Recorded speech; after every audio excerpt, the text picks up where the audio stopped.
All right, we are live.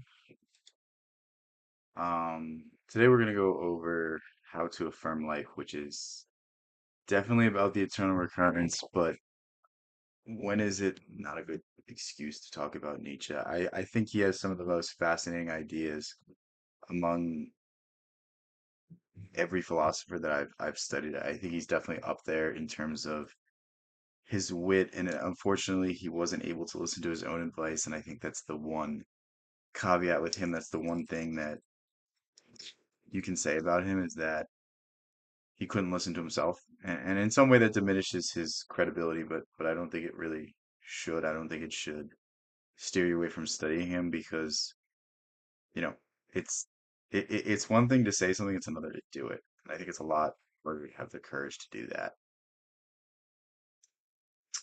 But yeah, we will start the A video. free weekly newsletter. Each week, you'll receive a Sounds a concise and little in depth low. article exploring topics similar to those we cover on this YouTube channel. Subscribe at academyofideas.com/newsletter or find a link in the pinned comment below.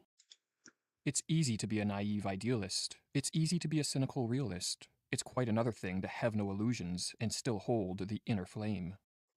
To be a philosophical pessimist is to be acutely aware of the tragic side of life, and to believe that suffering overshadows joy, that evil can defeat good, that we are victims of fate and chance, and that death always. I think there's like two forms of pessimism.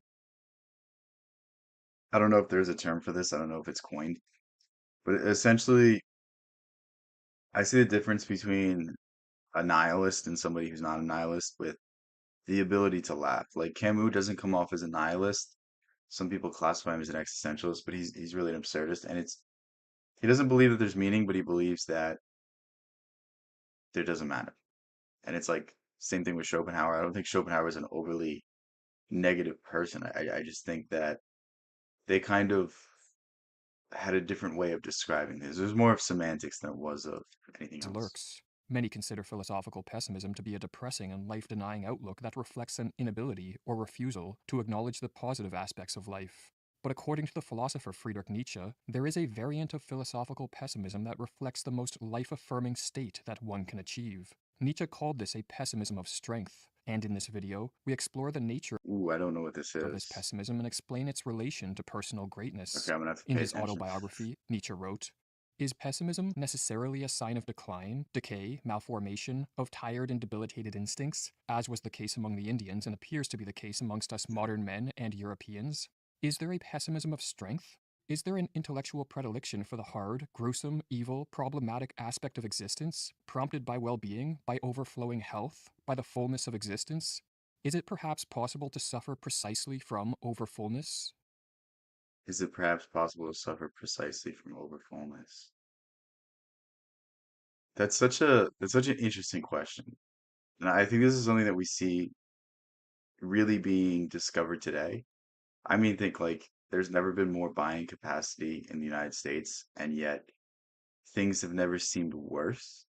And again, there's inflation, there's all sorts of these weird games that kind of gerrymander what economic success is, and all sorts of this weird accounting that kind of creates this false facade. But at the same point, I think things have never been better for more people, yet it feels like things have never been worse. And it's something that Walden talks about. It's that the idea that when you have more, you can't appreciate it.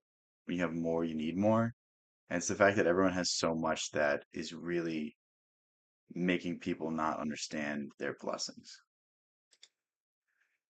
In this passage, written in 1886, Nietzsche critically revisits his first book, The Birth of Tragedy, which he wrote 14 years prior. He lambasted it. He did not. I feel like I'm gonna be at the point where I read the stuff I've written already, and I'm gonna be like, this is terrible. Like I know if I read the stuff, some of the stuff that I've read or written, I'd be like, what am I trying to say? Like I must have thought it was so genius at the time when I wrote it, but now I just sound like an idiot. Like I promise you that will happen, and that's why I have not gone back to read the stuff I've written because I know I can just be so hypercritical, like, oh, I didn't use that archetype perfectly. Oh, I didn't explain that idea in the most poetic way. Oh, I didn't do this and like I don't know. I feel like I would just nitpick it. I feel like Nietzsche definitely was a victim of perfection. You can kind of feel that in his writing. One of Nietzsche's aims in The Birth of Tragedy was to provide philosophical consolation to those who possess Dionysian wisdom. Dionysus was the ancient Greek god of suffering and tragedy, and Dionysian wisdom consists of an acute. Think of Dionysus as like chaos, and then there's so in the birth of tragedy, there's essentially two facets of life. And he doesn't necessarily say facets of life, but he's pulling it from Greek philosophy and Greek symbols. And essentially this is what it means. Apollo is the force of order and law, and Dionysus is the force of chaos. And you have certain people who embody one or the other, and you need a mix of both for a society to kind of function. Because if you have too much of one or the other, then it just devolves into something that's unbearable to live in. I think it also explains like the nature of life in a certain sense that everything is either being created or is actively decaying, actively turning into something new. And it's really the yin yang, the good and bad, the ups and downs. That's essentially what it's talking about. But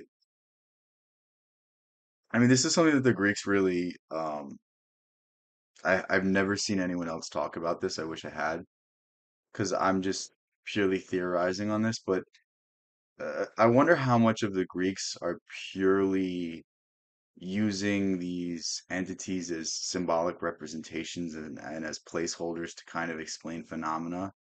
And we've kind of taken it that they are worshiping these gods. You know what I mean? Because it's weird because I feel like the gods are kind of willy-nilly and it doesn't seem like there's that much focus on it. Maybe it's just the poets that I'm analyzing. Maybe the common people are different, but Awareness of the darker realities of the human condition, such as suffering, meaninglessness, absurdity, tragedy, and death. Or as Nietzsche explains in The Birth of Tragedy, those who have achieved Dionysian wisdom have looked truly into the essence of things, they have gained knowledge. Conscious of the truth he has once seen, man now sees everywhere only the horror or absurdity of existence. Now he comes to know the wisdom of the Sylvan god, Silenus. It nauseates him. so like think of people who have like seen the system at work, have been the victims of a system, they can never believe in it. That's what he's talking about with the Dionysian wisdom. That's the idea he's getting at.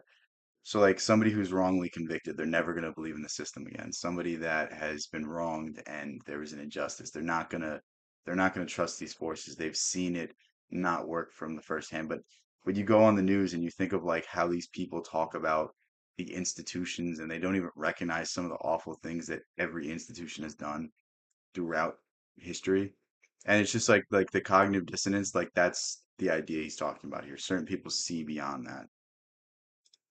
The god Silenus was a companion and tutor of Dionysus. The wisdom of Silenus, which often accompanies Dionysian wisdom, is that it would have been better to never have been born at all. In The Birth of Tragedy, Nietzsche conveys this idea in Silenus's words. What's up, O Banjo? How's miserable, everything? ephemeral race, children of chance and suffering, why do you compel me to say to you what would be most beneficial for you not to hear? What is best of all is utterly unreachable. Not to be born, not to be nothing. But the second best for you is to die soon.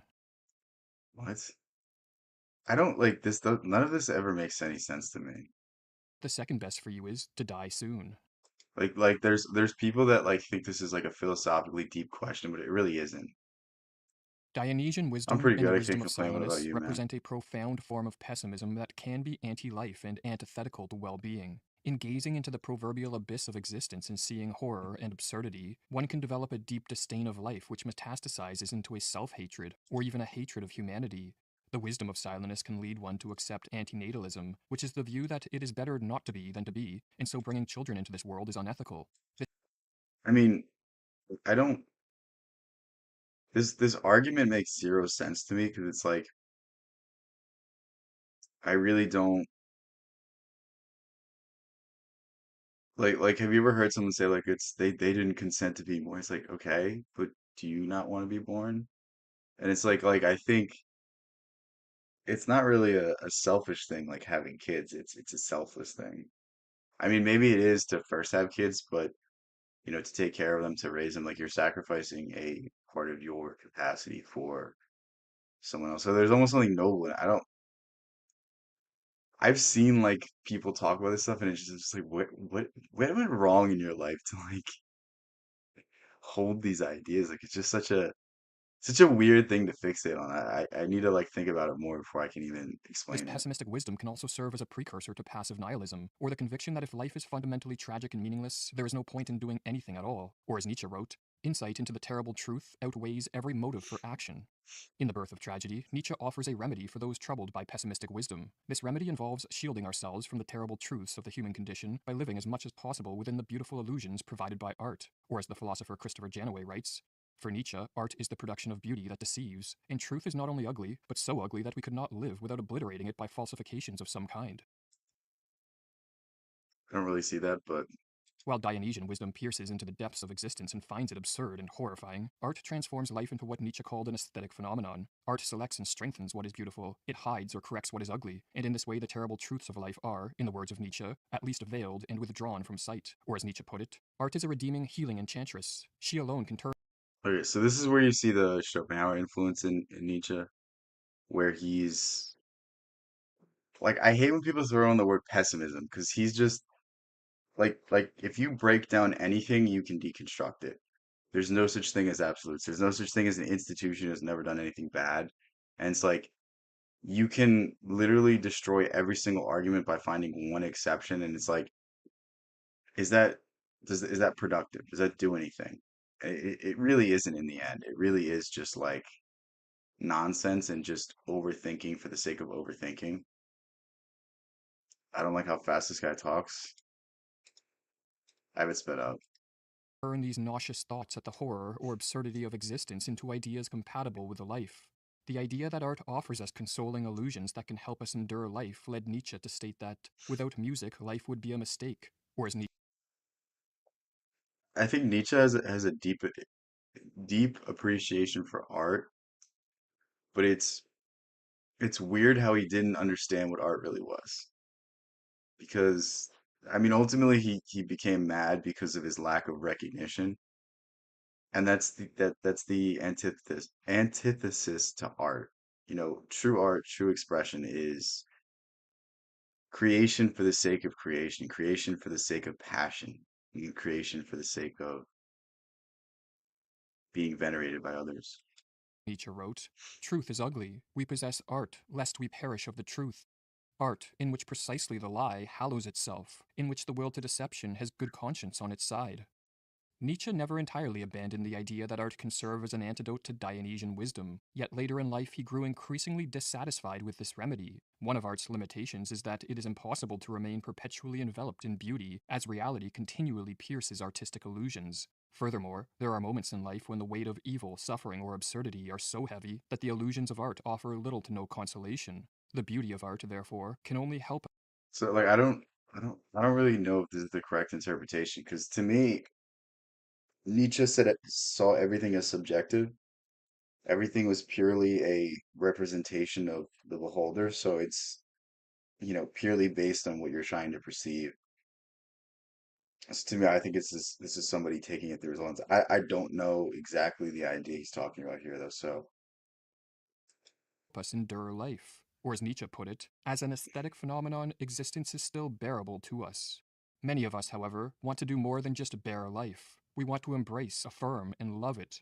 But it is impossible to truly love life if we need to be shielded from its darker aspects. To develop a truly life affirming attitude, we need the capacity to love not only that which is beautiful and good, but the terrible and ugly. This capacity forms the so this is he's about to talk about, I hope he's about to talk about it, amor fati, which is a very famous idea by Nietzsche. It's love your fate.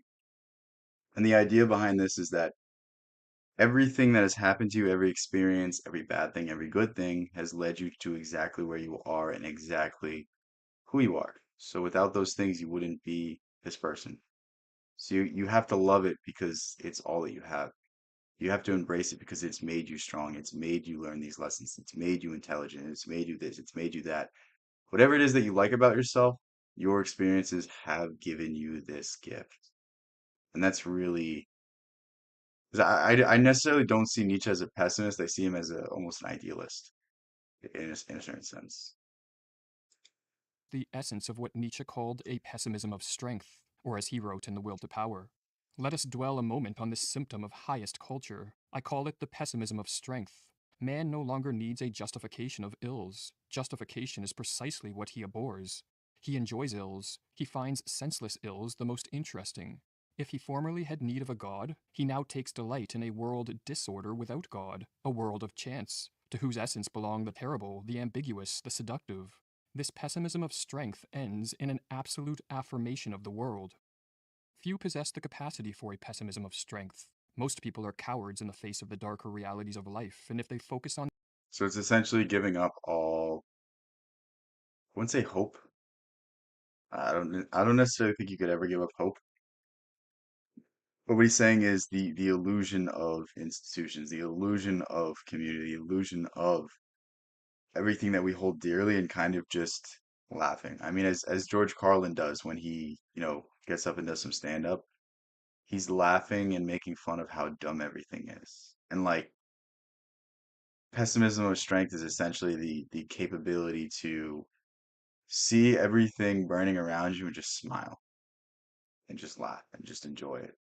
Like, have you ever just turned on like a video and it's like just talking about the dumbest political thing ever and you're like, this can't be real. And you just start laughing like it's that idea. It's just when the world is burning around you, you just smile because it's like, well, if everything's ending, if everything's going in a terrible direction, at least I can enjoy it. That's essentially what he's saying.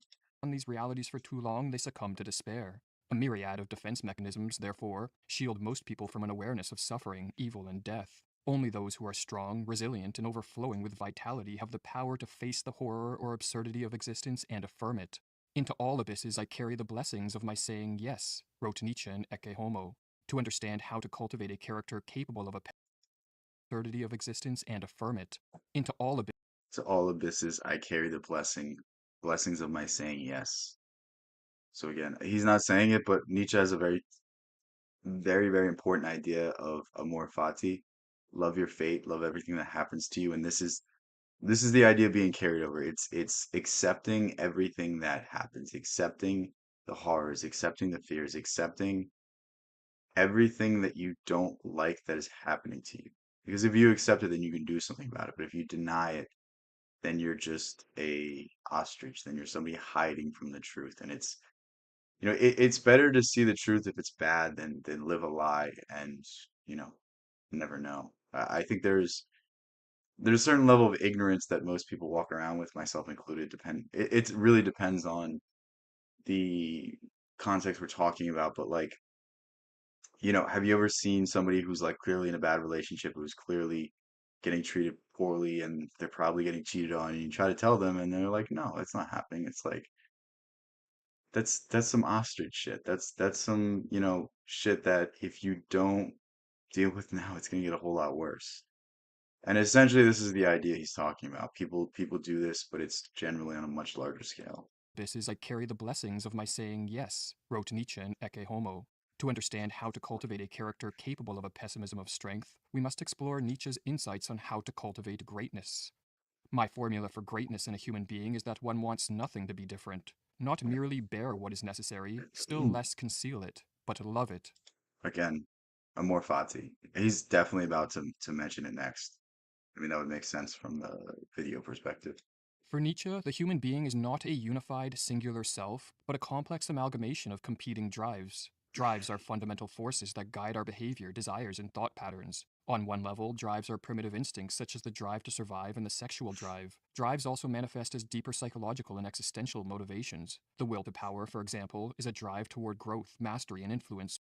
The will to power, broadly stated, is the need to exact your will on things around you. So it's not just that you're successful, but you're successful and you elevate others around you to show how important you are. You kill an animal and then you don't use all of its parts because you don't need it. Like little things like that, like counterintuitive things in essence to puff our chest, metaphorically. Over oneself and other people. The drive for curiosity propels us to seek knowledge and explore the unknown, while the artistic drive inspires creativity and the pursuit of beauty. We also possess drives to engage in particular activities, such as a drive to exercise, to philosophize, to socialize, or to spend time in solitude. For Nietzsche, what determines the greatness of a human being is the number and strength of the drives that constitute his being. The more powerful and numerous one's drives, the greater the self. While an individual who possesses feeble drives, or only one or two strong drives, does not satisfy Nietzsche's criteria for greatness, or as Christopher So very analogous to Jung. Um, Essentially, Jung's grand solution to all of the problems that he was able to identify came down to the what is it called individuation process. I was about to say ideation, like that's not what it is. The individuation process is essentially you go out into the world and you face your fears, you face your destiny, you face the things that you've been ignoring. If you're afraid of heights, go on a roller coaster that's really high. If you're afraid to start that business, you take the first step to start the business. If you're afraid to stand up for yourself, you stand up for yourself. It's adding all these facets of yourself that you haven't been allowing to be present. And you can look at these people's faces. These are unfulfilled people. When he's talking about drives, he's just talking about inspiration, hobbies, activities, things that make you feel alive, things that make you feel like you're purposeful, you're fulfilled. Essentially, that's what he's talking about. So like you go out and have a family, you go buy a house, you go get a better job, you go start your own business, like all sorts of these different stages. Think of it almost as a rites of passage. Like when you fulfill these certain things, you'll probably be more happy. You'll probably be more fulfilled. Your life will probably be more well-rounded. That's essentially what Nietzsche's talking about. Janaway explains, considering individual drives on the axis weak strong, Nietzsche regards the presence of strong drives as characteristic of the greatest or healthiest type of human individual. When he talks about drives, it's just different things you enjoy doing, different things you do. Like, have you ever met somebody that all they do is play video games or all they do is watch sports? Is that a fun person to talk to? It rarely ever is. It's rarely someone that has stories. It's rarely someone that has wisdom. It's the well-roundedness of an individual that makes an individual whole, that makes an individual strong. Think of the idea of the Renaissance man. This is really the problem with modern day art is that people are hyper specialized and hyper focused. So you might be a great artist, but you're not good at anything else. If you're not good at anything else, then you're not a good artist because it's the carrying over of ideas.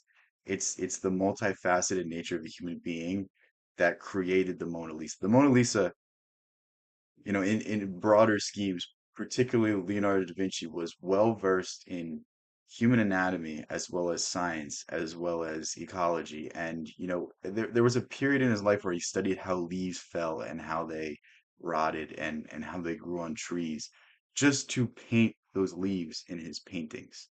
You know what I mean? Like that's a man that understood science as well as art. That's a man that understood brushstrokes as well as what these things would actually look like in real life. And that level of detail and that crossover between these two fields led to some of the greatest works of art, led to that man becoming a great inventor. Think about the Gothic churches, the Renaissance churches. These are people who understood architecture as well as art. So they can make something that would stand for hundreds of years as well as be aesthetically pleasing. The architecture from I, I, I'm trying to think when the architecture started becoming ugly, but the architecture from 200 years ago compared to today is so much different. I don't give a fuck about how big this skyscraper is. Like it looks ugly as hell. They all look homogenized. They all look the same. But you take a church that was built 500 years ago, that can't be done today. No, it's so exquisite. It's so perfect. It's so tremendous. And it's like we've almost regressed as a society because our art is so trash. There's a vast majority of people listening to Cardi B or listening to Meg Thee Stallion or listening to Taylor Swift. And again, it's not that any of these people are bad. It's just that there's no depth. There's no soul. There's no heart. You know what I mean? Like I listened to a Johnny Cash song the other day, and you listen to a Johnny Cash song, and just 50 years ago there was something more in the song. There was some soul. There was something speaking to you. And now, you put on any pop song, you're like, am I in a fucking elevator? That's truly how it appears. Wow, I went off on a tangent. I don't even remember what I was talking. The more numerous the drives that can be sustained in one individual, the greater that individual will be. Oh, carrying things over and allowing this to spread. But I think I made my point clear. It's that if you're good at multiple things, then there's some carryover.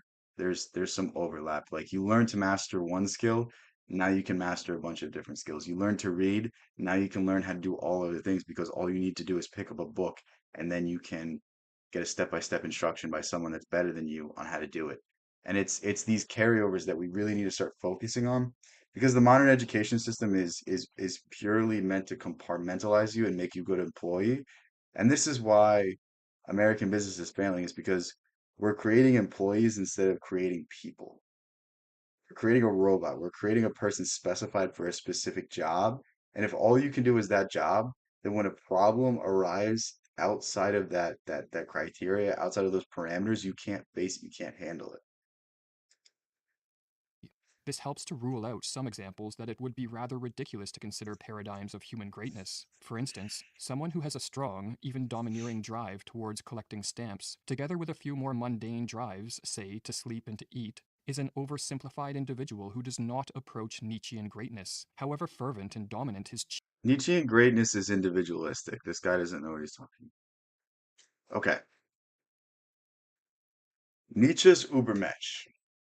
Like, unless Nietzsche is conflicting himself, the idea here makes no sense because Nietzsche's Übermensch is embody your idealized version of yourself and do not listen to whatever anyone else tells you to do or whatever else anyone tries to make you do.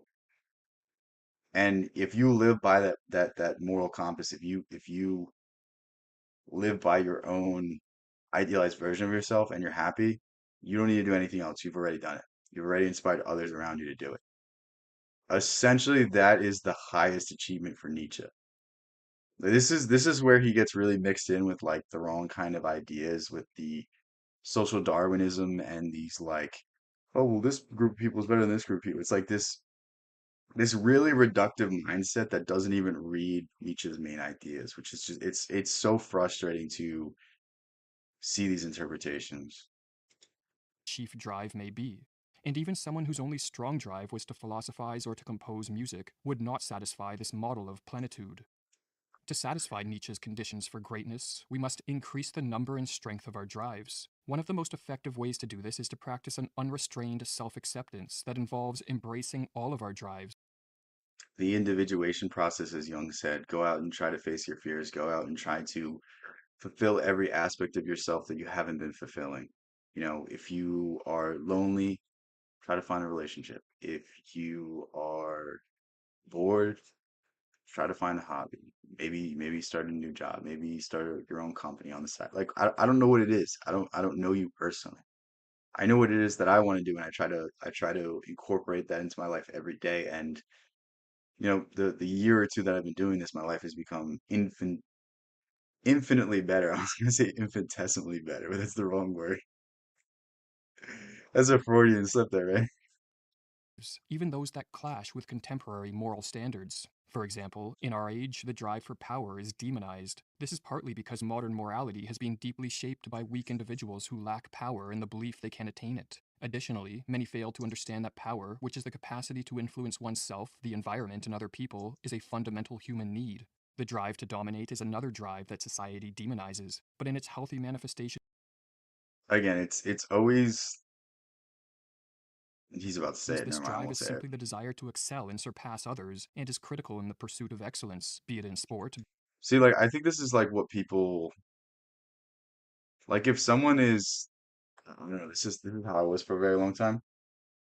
I'd be very hard on other people. Like if somebody didn't live up to my standard, I'd be like, why didn't you do this? Why didn't you do that? But really what it was is I was easier on them than I was on myself. And I didn't understand why these people couldn't live up to my own standard. And it's like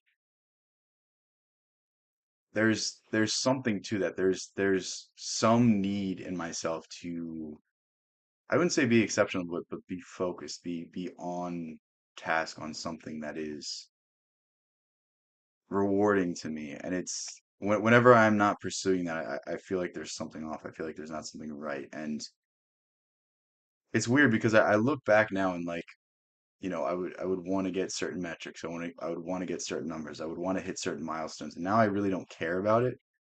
I care more about the act alone, and that's exactly what he's talking about. He's talking about, you might quantify success as a certain salary, as a certain goal, as a certain achievement. And really what that's doing is it's the more negative form of your need to succeed, your need to be successful, your need to be happy. And you're really just associating it with the wrong things. And, if you curtail it into purpose, if you can curtail it to fulfillment, like, now I don't think of like a certain number making me happy. I just think of a certain attitude making me happy. And right now I'm happy. Right now I'm pursuing something that I like doing. So it doesn't matter the external results. All that matters is the internal results. All that matters is how I feel while I am in pursuit of something that drives me. And it's when you curtail that energy into something positive that you get that fulfillment that you're looking for. business, or creative endeavors. Accepting and strengthening drives that clash with modern standards is not an endorsement of cruelty or oppression, but a recognition that such drives form an important part of the economy of drives that constitute a strong and powerful character. Terribleness is a part of greatness. Let us not deceive ourselves. This is something Emerson said. There's no such thing as a good trait that does not also have its bad facets of it. There's no such thing as a bad trait that does not also have good facets of it. Think of the Napoleon complex. Again, I don't know how real the Napoleon complex is. I don't have a psychological profile of Napoleon. I don't know anything he's personally said. I just know like the reputation. But people say that Napoleon was so short and it drove him to conquer the world. And, you know, maybe if you're a history buff, that's something good, that's something noble. I don't personally think it's noble, but like that achievement only came from his lack in one area. And it's like bad things can lead to good. Good things can lead to bad. Think of Alexander the Great. Think of Julius Caesar. Think of Napoleon. All of these people's ambition ultimately led to their downfall because they could not subsist with less. They could not keep going with less. They needed more. I need more. I need this. I need that. I need to be remembered for generations upon generations upon generations. And if I fall short of that, then I'm a loser. Then I'm a failure. Explained Nietzsche. Along with strengthening drives that are morally questionable, the cultivation of greatness also requires we cultivate drives that oppose and conflict with one another. Along with the Oh, by the way, I forgot to say we're watching Academy of Ideas. I don't know if you guys can see it.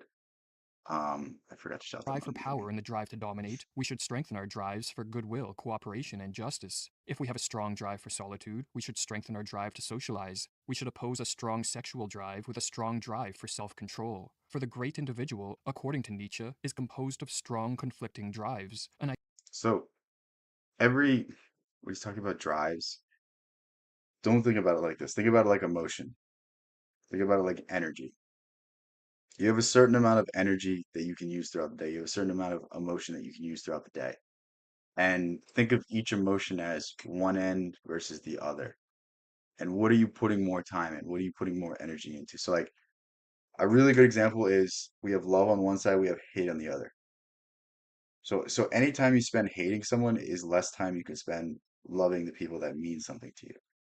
You know what I mean? Like that energy is dissipating to something, and is it dissipating to something good?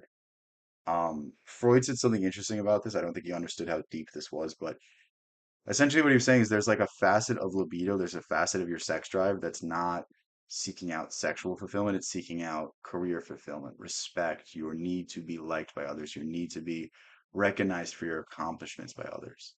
And it's extremely interesting. I think it's one of the most ironclad things he ever said. idea which was shared by the great American writer John Steinbeck. For Steinbeck wrote regarding one of his characters in East of Eden, Tom's cowardice was as huge as his courage, as it must be in great men. His violence balanced his tenderness, and himself was a pitted There's a I don't know, people like always talk about George R. R. Martin and say he's not like a great writer, but he actually I don't think people always do. I think there's like a split reputation. I think there's some people that just they see him for his Twitter rants, and then there's other people that read his writing. But essentially, one of the characters is a very honorable man, and there's a discussion talking about him. He's like, Yeah, Ned wasn't a brave man. Ned wasn't a man that was not afraid of conflict. He was a man that maybe they did use the word brave, but essentially what they were saying, I'm butchering the story at this point, but essentially what we're saying is like there's people who go into battle who are not afraid, but then there's people who go into battle that are afraid that face that fear. And that's the only way you could be courageous. That's the only way that you could be brave. It's not brave if you walk into a fight and you don't feel anything. It's brave when you face that fear. Battlefield of his own forces. The struggle between powerful conflicting forces generates an inner tension or friction in the soul that produces an overwhelming fount of energy. This energy naturally seeks to discharge itself through extraordinary deeds, Dude, this picture of Napoleon is so fucking cool. It really is. ambitious ventures, and creative achievements. It is the pull of opposite poles that stretches souls, and only stretched souls make music, wrote Eric Hoffer, or as Nietzsche Khalil Gibran said, "Every sorrow deepens your joy. Every time you experience pain, it allows you to experience pleasure that much more." I oftentimes like to think of it in that way. Like, for you to experience something good, you have to have some bad. For you to become good at something, you have to be bad at something first. And like most people don't face that opposite reality. Most people don't face that fear, so they can never get on the other side of the fear. explained in The Will to Power. It is my conviction that the presence of internal conflicts and the feelings they engender gives rise to the bow with the great tension, the great man. The highest You need some struggle to be anything of worth. And like think of there's this like common conception, and I think it's fairly true. Like, have you ever met a good man that's the son of a rich man, or a good man that's the son of a good man? Because like in order to become good, in order to become righteous, in order to have morality, you must also have faced the opposite. You must have persisted through challenges. You must have persisted through strife. You must understand why things have to happen in a certain way. And again, this circles back to the idea of amor fati, love your fate, love everything that happens to you. I'm shocked he hasn't talked about it human yet. being would have the greatest It's a very multiplicity of like drives, common and phrase also you'll in the hear. relatively greatest strength that can still be endured. If you would like to support our work, become an AOI supporting member and See, keep going.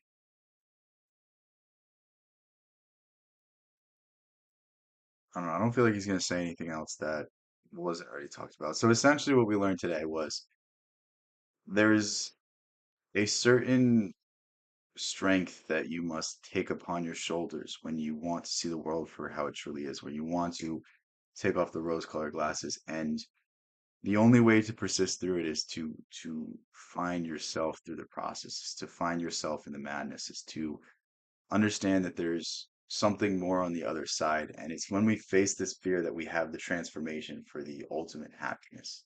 Because when you get over the fear of the lack of meaning in the things that you previously put meaning into, then you can exist in a realm where nothing bothers you. You can exist in a realm where nothing pulls you back, where nothing's telling you that you can't pursue this, where you can't pursue that.